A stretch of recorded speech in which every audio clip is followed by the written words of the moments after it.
Good afternoon, everyone. If it's Tuesday, it's time for a Rouxbe AMA, Ask Me Anything. I'm Char Nolan, one of the chef instructors here at Rouxbe. And on this beautiful, chilly day in Philadelphia, it's very, very nice to be here. I had an interesting vacation last week. We were on the Isle of Chincoteague, where we got to see firsthand the activity of Hurricane Erin. And it was quite interesting and quite fascinating. And I did a lot of cooking because it rained several days. Happy to be here. We've got great questions, and I'm providing you with some information.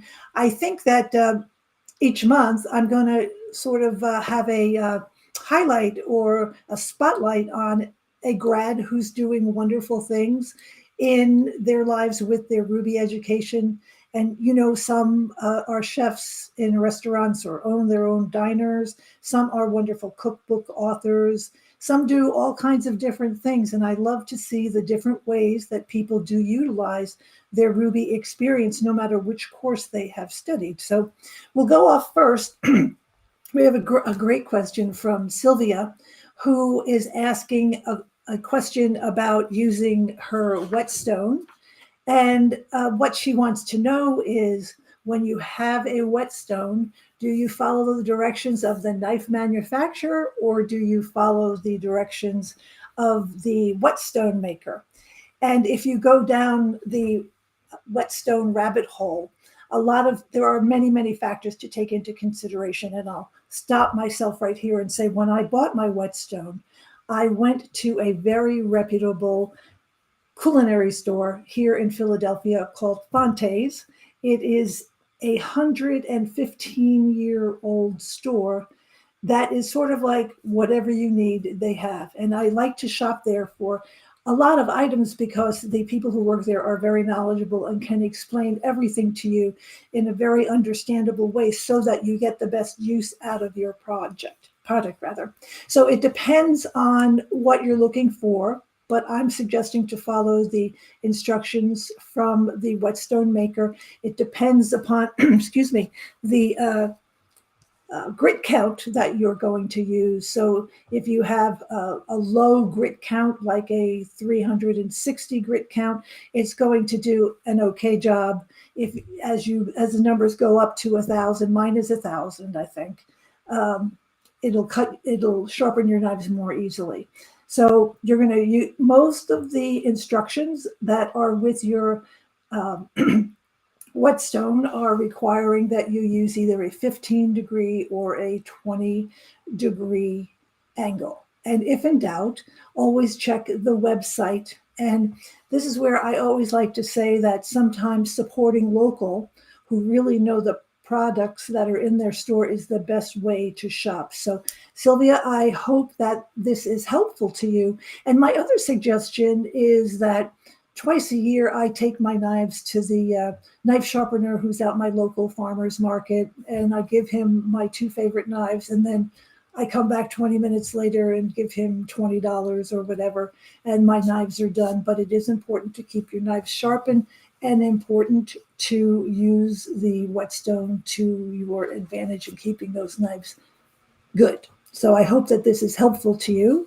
And one last thing, the care in your kitchen of the whetstone is very important. And remember about soaking it, and it also needs to be lubricated. So make sure that you read the pamphlet that may have come with the whetstone, or always go to the website and do some more investigation. So I hope that helps you. Thank you so much. Hope you're having a great day. Oh, lo and behold, the next one is from Chef Fran Costigan. Fran, as you know, is the director of our Essential Vegan Desserts program. And she's been helping me learn lots about delicious peach recipes to use during Peach Month. And all of them are mouth-watering and delicious. And Chef Fran wants to know, as we are on the precipice of the seasons changing, what do I cook? So I cook seasonally and I cook as locally as I can. And it's very funny that Fran would ask this question, because I think it was maybe in the beginning of the summer, I wanted to have some butternut squash. And my grocery store didn't have butternut squash. And when I approached the team member in the produce department, he said, "Oh, no, we don't carry that stuff. It'll be back in the fall." So, to that, now that the fall is here, I'll be making lots and lots of winter squash soups, which are my favorite. I love roasted squash. I love to add roasted squash that's nicely caramelized, much like you make in the roasting assignment. And I love to add it to salads. I love the sweetness of it. I prefer butternut squash to sweet potatoes, which a lot of people seem to like, but I do cook with sweet potatoes all year long. So when I was in Italy 2 years ago at the cooking school at Massaria, we made a delicious, delicious dish that was butternut squash that was roasted with oregano and cinnamon, and it just had the most delightful taste. I was surprised that it worked, but it was delicious. So you'll be seeing me making squash muffins, squash bread, squash soup, so forth and so on. That's a great question. And while we're speaking of Chef Fran, I've known Chef Fran for about 15 years, and she certainly is a great friend to have because you can call her up and ask her any question about baking, and she's always at the ready with a good answer. We'll talk more in depth about this, but Chef Fran and I have done some community events together.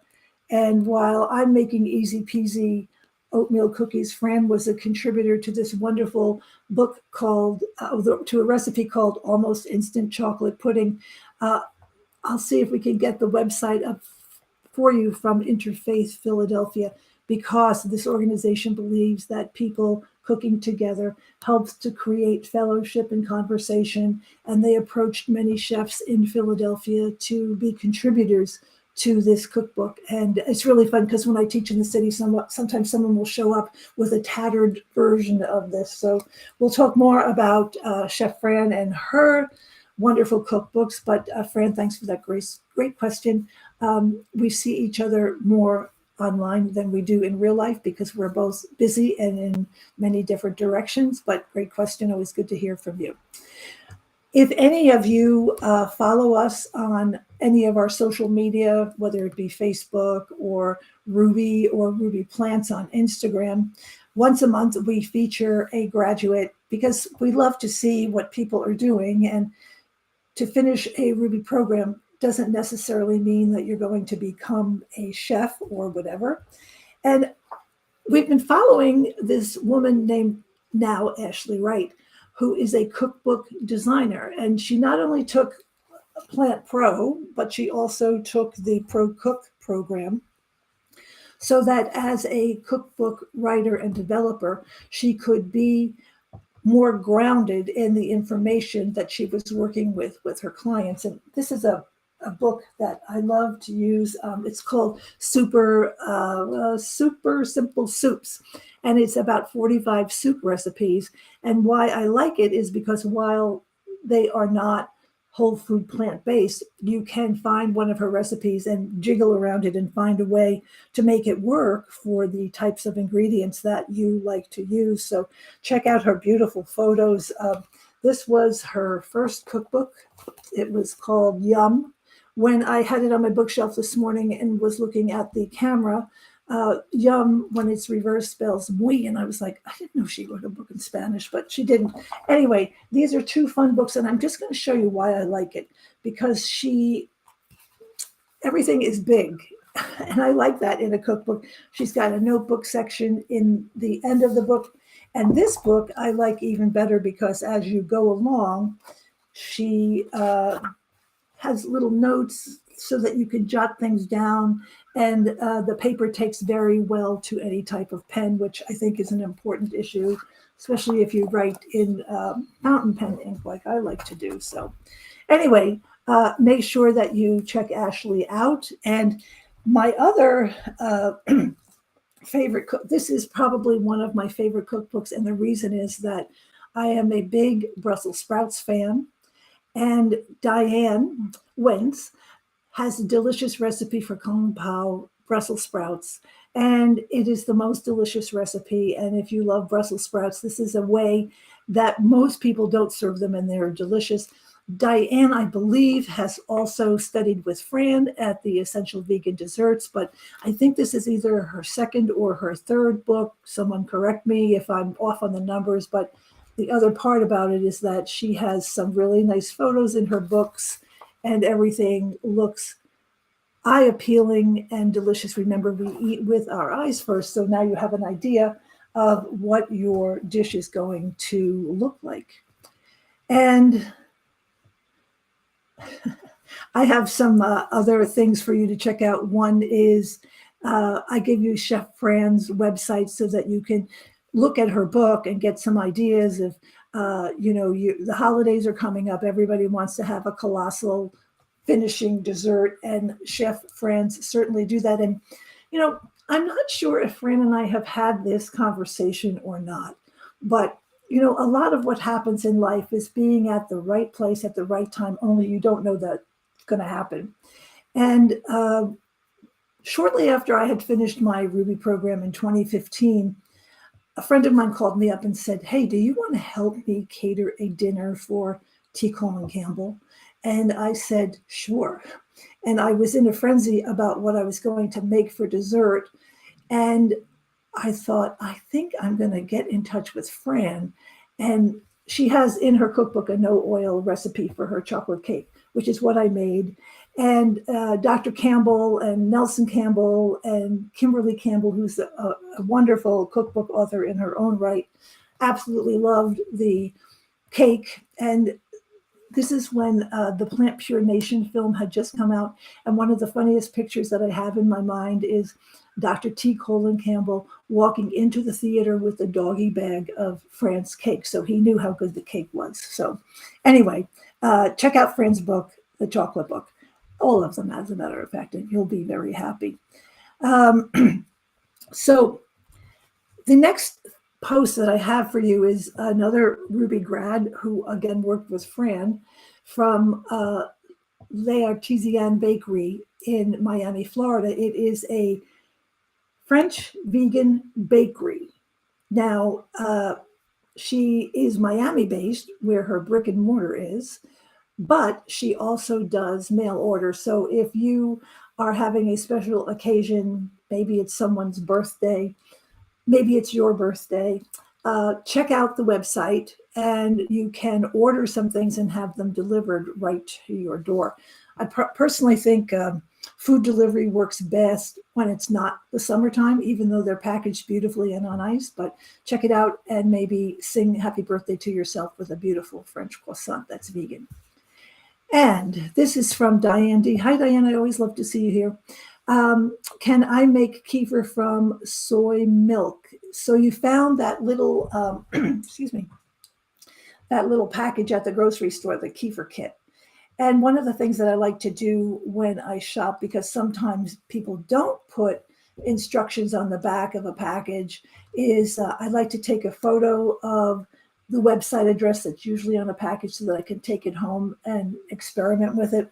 But the key factor is that if you are using soy milk, I'm suggesting that it is organic and that it contains no preservatives, salt, or anything else in it. It has to be a super clean product. Now, I have made kefir before, but I use almond milk, and I like to use Califia Farms organic almond milk, whose 3 ingredients are water, almonds, and salt.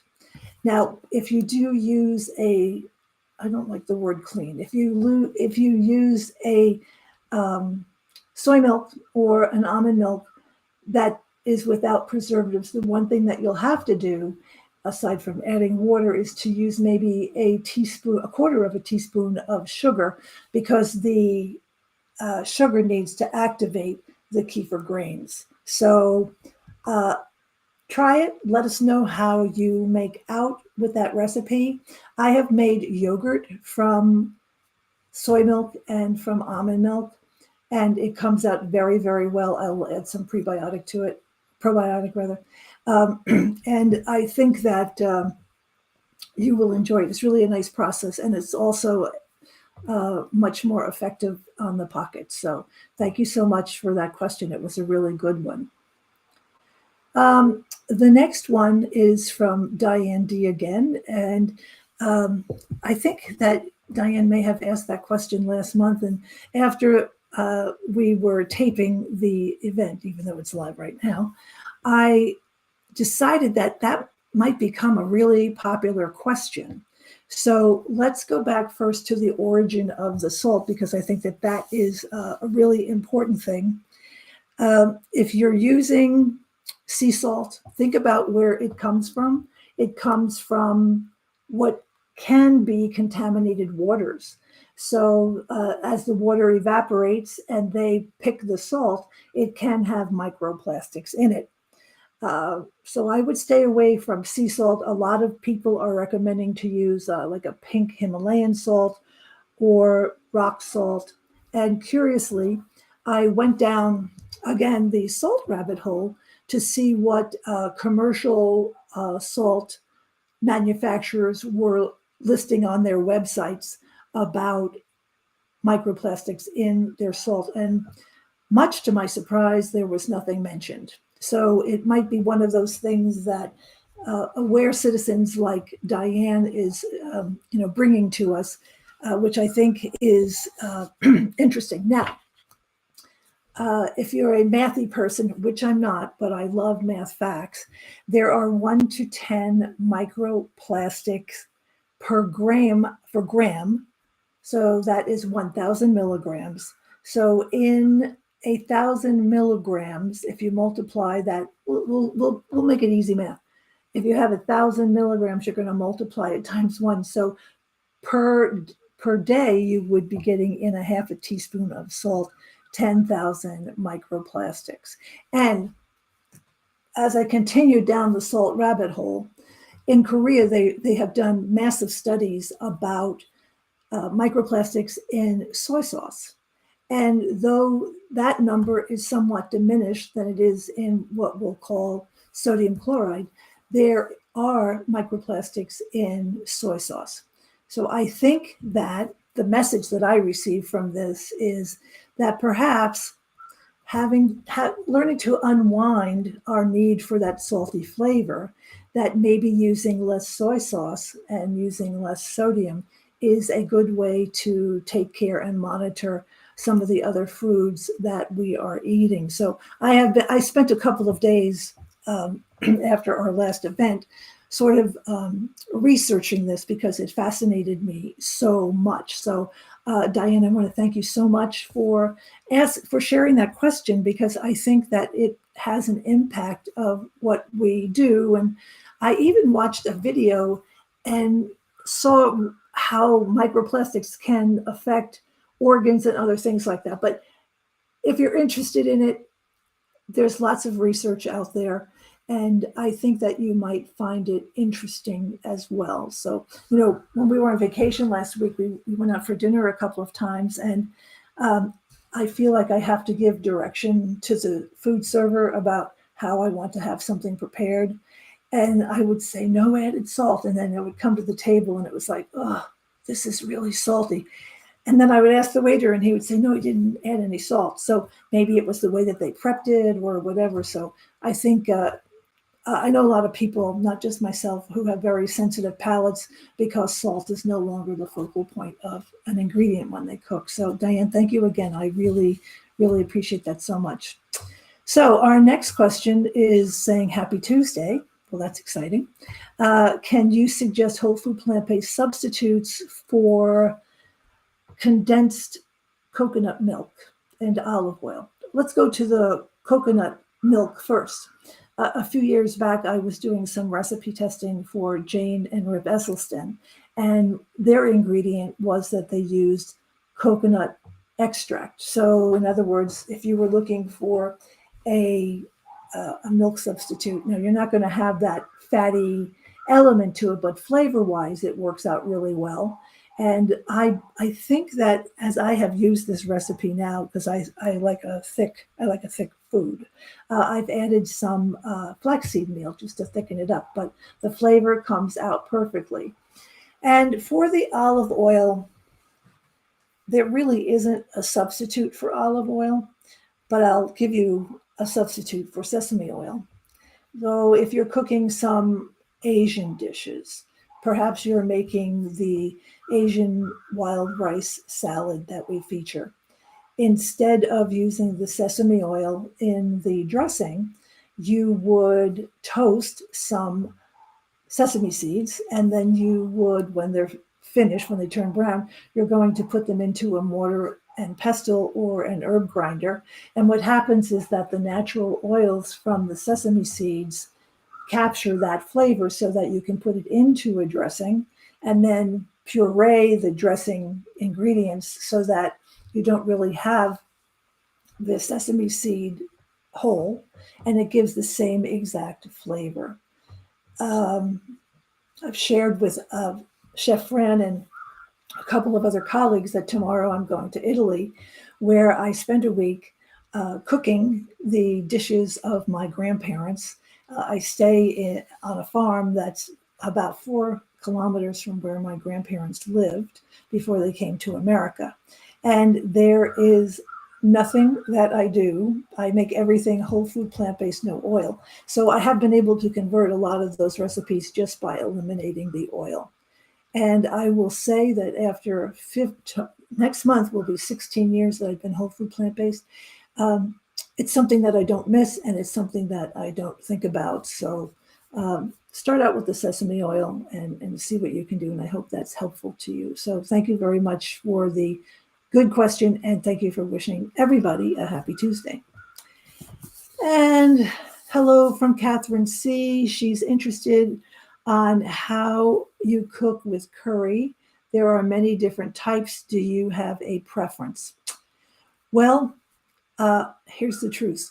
I'm not a big curry fan, and I rarely cook with it. I have a friend here in Philadelphia who makes a product called Moji Masala, and it is prepackaged curry ingredients to make whatever it is that you're going to make, whether it be a dal or a madras dish or whatever. And if I do cook Indian, that is what I use. So I think if you go to their website, MOJI, next word masala, MASALA, you can probably get some good hints about what kinds of spices to use.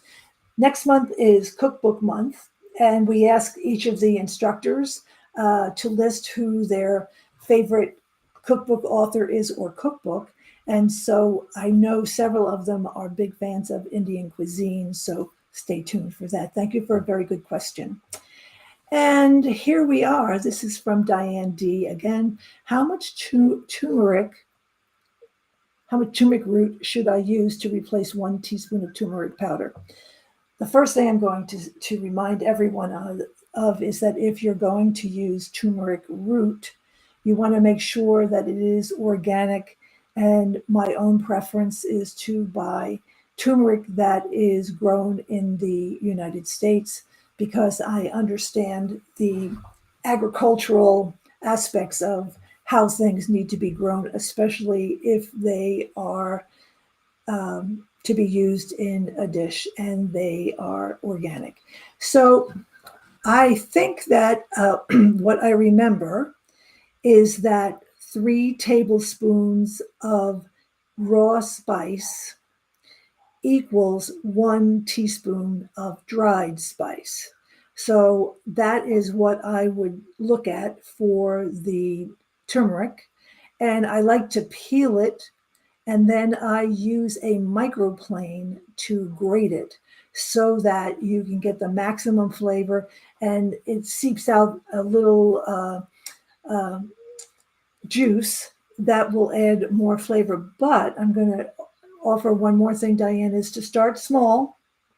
And then if you need to level up, add a little bit more as you go. So I would start off with, maybe using 1 tablespoon and then see what you think of the flavor. Because I personally find a marked difference between powdered turmeric and fresh turmeric. So I hope that that is helpful to you. And we went over the cookbooks. Make sure to follow us on Instagram at Rouxbe Plants.